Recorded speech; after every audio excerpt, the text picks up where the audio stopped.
മുംബൈ ഭീകരാക്രമണ ഗൂഢാലോചന കേസിലെ മുഖ്യപ്രതി തഹാവൂർ റാണയെ ഇന്ത്യയിൽ എത്തിച്ചു എന്നുള്ള വാർത്തയാണ്. അമേരിക്കയിൽ നിന്ന് പ്രത്യേക വിമാനത്തിലാണ് റാണയെ കൊണ്ടുവന്നത്. വളരെ രഹസ്യാത്മകമായൊരു സ്വഭാവമുള്ള കേസായതുകൊണ്ട് തന്നെ ഇനിയുള്ള തുടർ നടപടികളെല്ലാം തന്നെ ആ രീതിയിൽ തന്നെ കൊണ്ടുപോകേണ്ടതുണ്ട്. അച്യുതനും വിനീത വിജിയും നമുക്കൊപ്പം ചേരുന്നുണ്ട് വിവരങ്ങളുമായി. ആദ്യം പോകുന്നത് വിനീത വിജിയിലേക്കാണ്.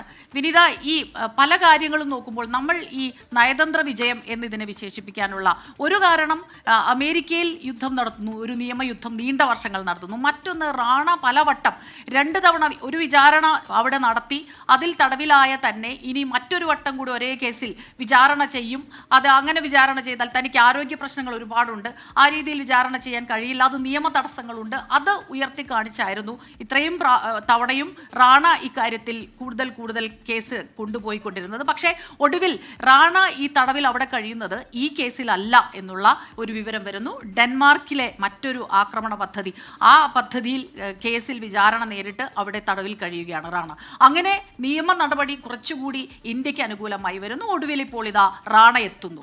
റാണ എത്തുമ്പോൾ തീർച്ചയായിട്ടും അത് നമ്മുടെ നയതന്ത്ര വിജയം തന്നെയാണ്, ഒരു സംശയവുമില്ല. പക്ഷേ ഇനിയുള്ള നടപടികൾ ഏറെ നിർണായകമാണ്. ഏത് രീതിയിൽ ചോദ്യം ചെയ്യണം, ഏത് ജയിലിലാകും, തിഹാർ ജയിലിലാകും എന്ന വിവരം വരുന്നുണ്ടെങ്കിലും വളരെ രഹസ്യാത്മക സ്വഭാവമുണ്ടെന്ന് നമ്മൾ നേരത്തെ സൂചിപ്പിച്ചതുപോലെ തന്നെ പാക് സർക്കാരിന് ഇതിലുള്ള പങ്ക് അത് എന്താണ്, അത് ഉണ്ടെന്നുള്ള ആരോപണം ഇന്ത്യ പലപ്പോഴായി മുന്നോട്ട് വെച്ചിട്ടുണ്ട്. പക്ഷേ പാകിസ്ഥാൻ അത് നിഷേധിക്കുകയാണ്. ഇപ്പോൾ ഏറ്റവും പുതുതായി വന്ന വിവരവും അത് അങ്ങനെ തന്നെയാണ്. കനേഡിയൻ പൗരനാണ് റാണ എന്ന് പാകിസ്ഥാൻ വീണ്ടും ആവർത്തിക്കുന്നു. അപ്പോൾ ഒരുപാട് കാര്യങ്ങൾ, നിർണായകമായ കാര്യങ്ങൾ റാണയെ ചോദ്യം ചെയ്യുന്നതിൽ നിന്ന് ലഭിക്കേണ്ടതുണ്ട് ഇന്ത്യക്ക്. ഈ മുഹൂർത്തങ്ങൾ, ഈ വരും മണിക്കൂറുകളിൽ ഏത് രീതിയിലാണ് നടപടികൾ പോവുക?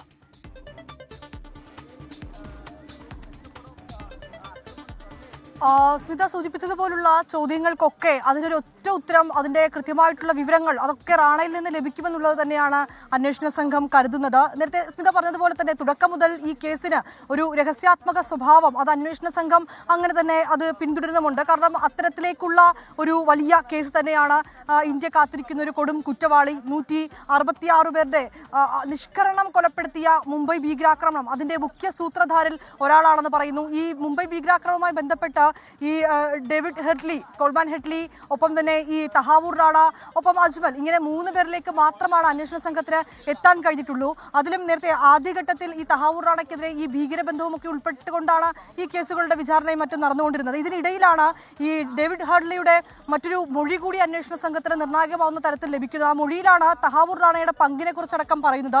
ഈ വിസ ഉൾപ്പെടെ ശരിയാക്കി നൽകുന്നതും ഈ സന്ദർശനത്തിന് ആവശ്യമായിട്ടുള്ള സജ്ജീകരണങ്ങളും സൗകര്യങ്ങളും ഒക്കെ ഒരുക്കി നൽകിയത് റാണയാണെന്നുമൊക്കെയായിരുന്നു ആ മൊഴിയിലുണ്ടായിരുന്നത്.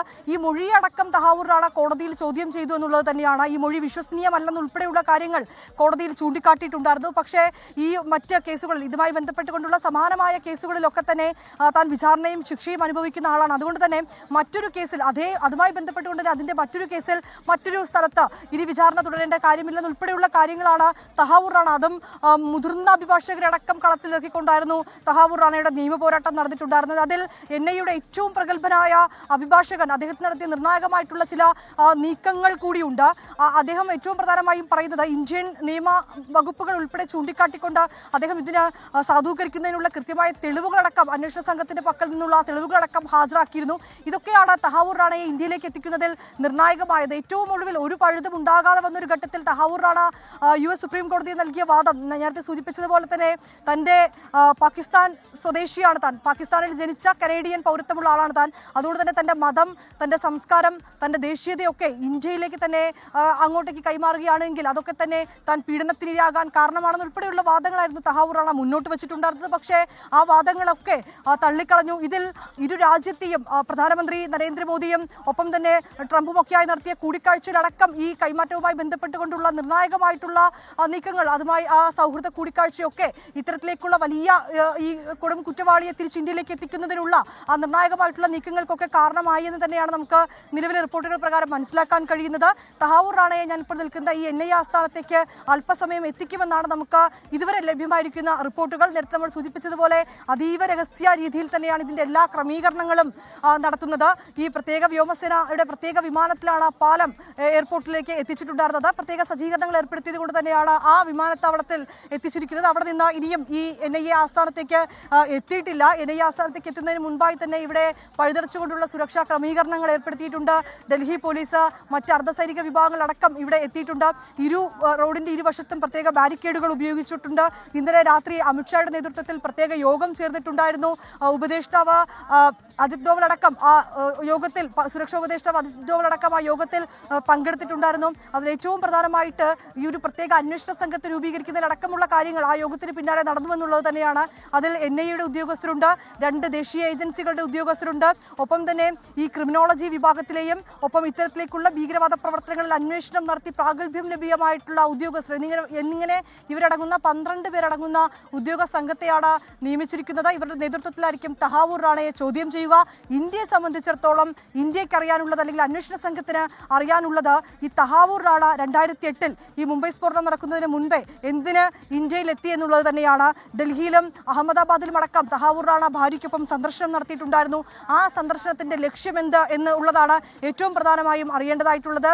ഒപ്പം തന്നെ പാക് ഭീകര സംഘടനകളുമായി തഹാവൂർ റാണയ്ക്കുള്ള ബന്ധം, ഈ മുംബൈ ഭീകരാക്രമണത്തിൽ ഈ സംഘടനകൾ ഏതൊക്കെ തരത്തിൽ സ്വാധീനം ചെലുത്തി, അതിൽ സാമ്പത്തികമായോ അല്ലെങ്കിൽ രാഷ്ട്രീയമായോ ഒക്കെ പാകിസ്ഥാനിലുള്ള ബന്ധം എന്താണെന്ന് ഉൾപ്പെടെയുള്ള കാര്യങ്ങളിലൊക്കെ ഒരുപക്ഷെ തഹാവൂർ റാണയിലൂടെ നിർണായകമായിട്ടുള്ള തെളിവുകൾ ലഭിക്കുമെന്നൊരു ആത്മവിശ്വാസം തന്നെയാണ് അന്വേഷണ സംഘത്തിനുള്ളത്. അതുകൊണ്ട് തന്നെയാണ് തഹാവൂർ റാണയെ ഇന്ത്യക്ക് വിട്ടു നൽകണമെന്ന അന്വേഷണ സംഘം വീണ്ടും ആവർത്തിക്കുകയും ഇതാ ഒടുവിൽ അന്വേഷണ സംഘം ഇന്ത്യയെ എത്തിക്കുകയും ചെയ്തിരിക്കുന്നത്.